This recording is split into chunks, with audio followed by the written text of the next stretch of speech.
छौ र आज तिमी?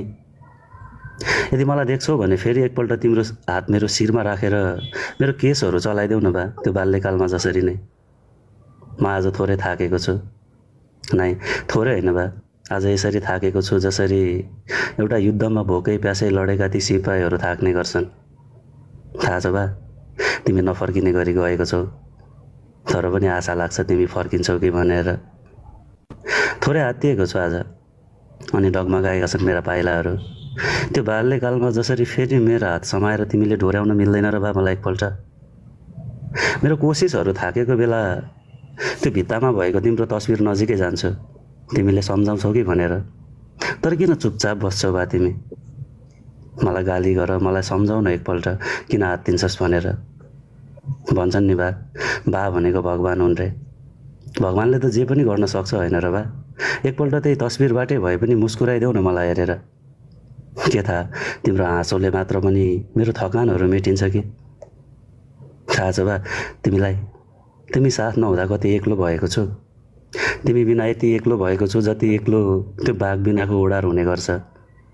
कसैको बाबाले उसको हात समाएर साथ हिँडेको देख्दा भगवान्सँग प्रश्न सोध्न मन लाग्छ, किन छैन मेरो बा मेरो साथमा?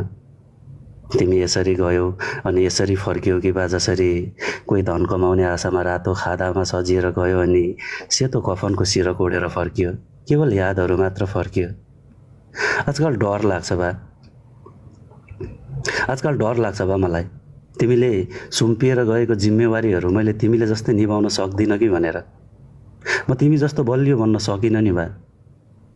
जब अगाडि हिँड्न खोज्छु आफ्नै पाइलाहरूले पछाडि धकेलिदिन्छन्, अनि तिमीलाई सम्झिन्छु।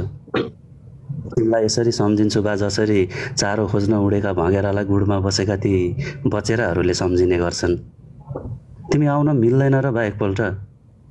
यदि आउन मिल्दैन भने पनि मलाई तिम्रो तस्बिरहरूबाट नै सम्झाउन मिल्दैन र बा एकपल्ट? तिमीलाई तिम्रो साथी हरि अङ्कल याद छ कि नै बा? हिजो पल्ला गरे हरि अङ्कलको घरको झ्याल खुल्लै रहेछ। उसको छोराले जागिर पाएको रे हिजो। नयाँ एकजोर खरानी कलरको दौरा सुरुवाल र ढाका टोपी हरि अङ्कललाई उपहार ल्याएको रहेछ। भन न बा, तिमी के लाउँछौ, दौरा सुरुवाल कि सर्ट प्यान्ट? म पनि तिम्रो लागि दौरा सुरुवाल किन्न बजार निस्किन मिल्दैन र बा? भन न, कुन कलरको लाउँछौ बा तिमी? सम्झिन्छु, तिमी फेरि साथमा छैनौ। त्यो कालो बादलले छेकिँदा पनि तिमी मलाई हेर्न आत्तिएका छौ होला है बा? ए बा, तिमी रोएको हो र? तिमी रोएको हो र बा मलाई देख्न नपाएर? हेर न, त्यो कालो बादलबाट पानीका थोपाहरू बर्सिन लागिरहेका छन्। के त्यो तिम्रो आँसु बग्न लागेको हो र?